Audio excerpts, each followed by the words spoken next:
Did you know that there are no school buses here in Ecuador?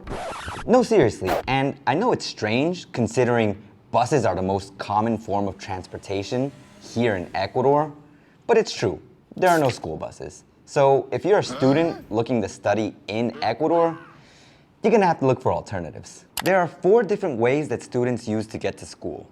The first way is they hire a van-like service to take them to school, and back home, of course. And this is the closest thing to a bus, a school bus that Ecuador has, but it's not a school bus, it's just a van, literally a van, that's painted yellow. I will add grabbing a taxi to this van-like service, but most people don't do that because it can be very expensive in the long run.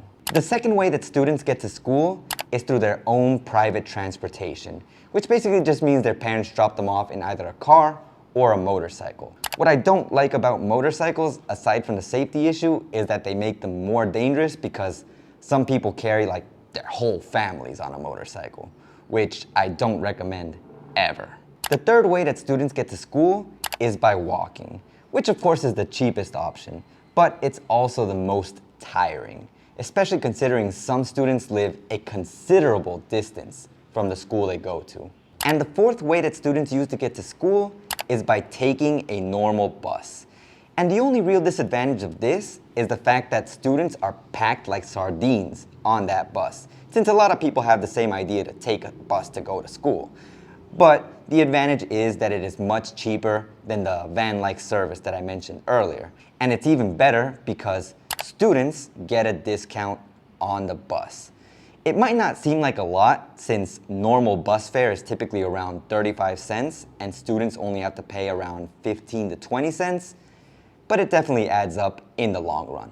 But how do bus drivers identify students? Well, aside from the backpack that they carry and the obvious disposition that students have that just screams, "I want to learn," students do have to use uniforms here in Ecuador. But actually, students don't use one uniform. They technically use 3. I know it's weird, but one of the uniforms is called the uniforme de parada, and this uniform is typically used for formal events, like an open house and such. This uniform consists of a formal-like buttoned-up shirt, which sometimes can be short-sleeved or long-sleeved, and it comes accompanied with a tie. It also consists of a pair of slacks, as well as a pair of formal-like shoes. Some schools even accompany this with a vest, which can be the color of the school or just have the logo of the school, while other schools even go as far as using a blazer. The second uniform that schools in Ecuador use, you can pretty much call the daily uniform, because students use it pretty much every day. And this uniform consists of a polo-like shirt, typically with the logo of the school, as well as some colors of the school. Once again, the pair of slacks and a pair of loafers, fancy shoes, to accompany all of that. The third uniform that schools here use is the PE uniform. And as you'd expect, it is the most comfortable of the 3 uniforms. This uniform consists of a t-shirt with the school's logo, as well as a pair of warm-up pants. And I know that's strange because you might expect students to use shorts, but it is more comfortable to go around the whole day with a pair of warm-up pants than it would be to walk around with a pair of shorts. At least I think it would be. And students are obviously encouraged to come in with a pair of sporty shoes these days. Although some schools are very demanding about which shoes students can use, typically any pair of sporty shoes should be fine. And all of this might be quite new to you, I'm sure. But in this video, I still have more things about schools in Ecuador that you probably don't know about. For example, did you know that public schools generally have 3 schedules? There's a morning schedule, an afternoon schedule, and a nighttime schedule.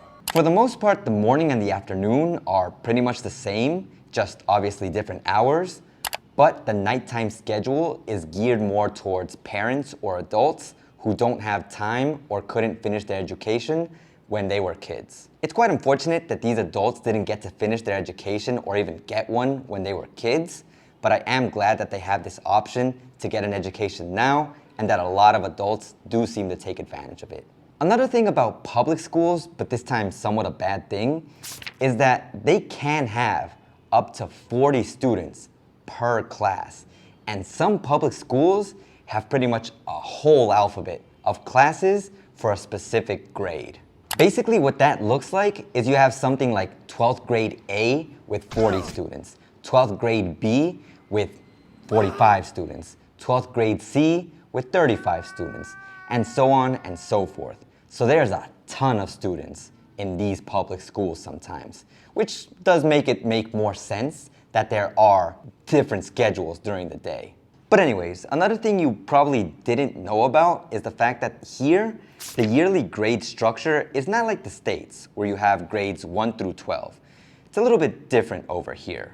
So the way that they do things here is that they divide it by something similar to categories, with the first category being Educación Inicial. This is basically for kids who are under 5 years old, and this is basically what you could consider to be kindergarten.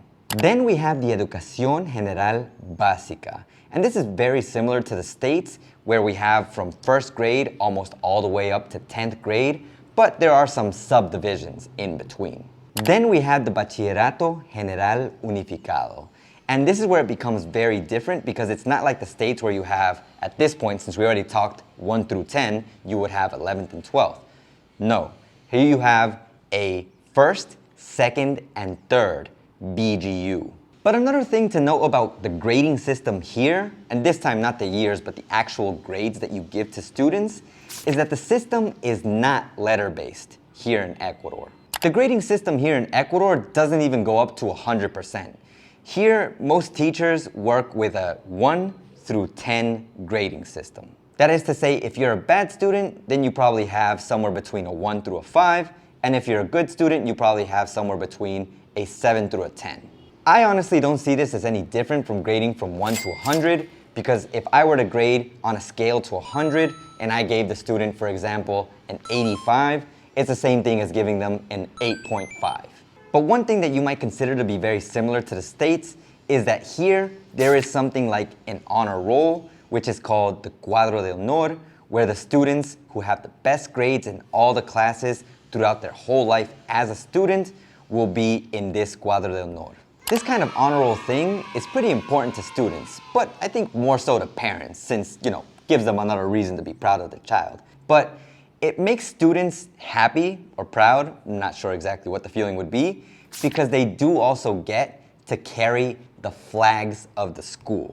Now, what exactly do I mean by they get to carry the flags? You see, the schools typically have these kinds of events where the best students in the school, the ones that have the best grades, are the ones who hold specific flags of the school or of the country.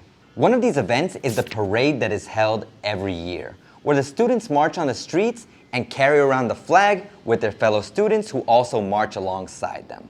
In addition to that, every school tends to have a float, and they also have a band that actually plays while the float is moving. As you could probably tell by this point, schools themselves get very, very into these organized events.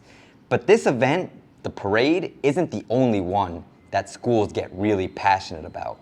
The other one that schools really go all in on is the Olimpiadas, which is basically the Olympics that each school holds every year. The Olympics is exactly what it sounds like. It is a competition between the students of each class in a different sport. The Olympics usually take up about a week or 2 weeks of the school schedule, and there's even an event that celebrates the start of each school's Olympics. And once again, people go all in on this because even uniforms are made for the Olympics of each school, each class, and each year. The thing I find weird about the Olympics is that even though the students compete against each other, there are no official sports teams in the schools. The closest thing that students have to competing against other schools is the intercolegiales, which you can pretty much consider to be the inter-high. Basically, in something like this, the school sends their best athletic students to compete against other schools. Typically, the way that students are chosen to participate in the inter-high is because they're known to be athletic because they're a part of the federation. The federation is basically a place where people can go to do sports and eventually reach a professional level at that sport. There have also been cases where students are chosen because they're known to be athletic, by the PE teacher, and not necessarily because they're a part of the federation. Another big event that schools here have is the election of the queens. This is basically a beauty pageant that each school has, but it is only done within the school itself. The way it works is that each classroom will elect a representative, they'll probably dress them up, and then they'll compete against the other representatives of other classrooms and other years. And then of course the winner will be crowned the queen. The beauty pageant and the Olympics are more like informal events though, but there is a more formal event that actually takes into consideration the honor roll that we mentioned earlier. This event is called El Juramento de Bandera, which you could just call the Pledge of Allegiance. The way that this event works is basically you have all the students in their final year, basically what you would consider 12th grade or 3rd BGU, as I mentioned earlier, and those students will pledge allegiance to the flag.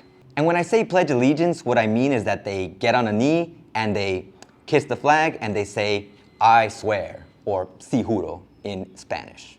It is a very, very organized event, with even parents coming in to watch their student swear allegiance to the flag. But you know, thinking about things that are organized made me think about something that is very unorganized in most schools, and that is the school bar. The bar itself has its food, the things that they serve, but there is no order, and it is a literal free-for-all whenever it comes to lunchtime. Literally, you see students reaching their hands in, trying to say, "I'm gonna order this, I'm gonna order that," and the person at the bar trying to keep track of who was first, second, or third, and it's just mayhem. But I guess you can't complain because you do get to eat most of the time. Although, now that I think about it, this would have probably made for a very interesting fact for my food facts video, which you should probably check out next, because in that video, I talk about food facts that you probably don't know about here in Ecuador. Also, consider supporting me to help me make more content like this. Make sure you take care. If you have kids, make sure they study. And as always, ace out.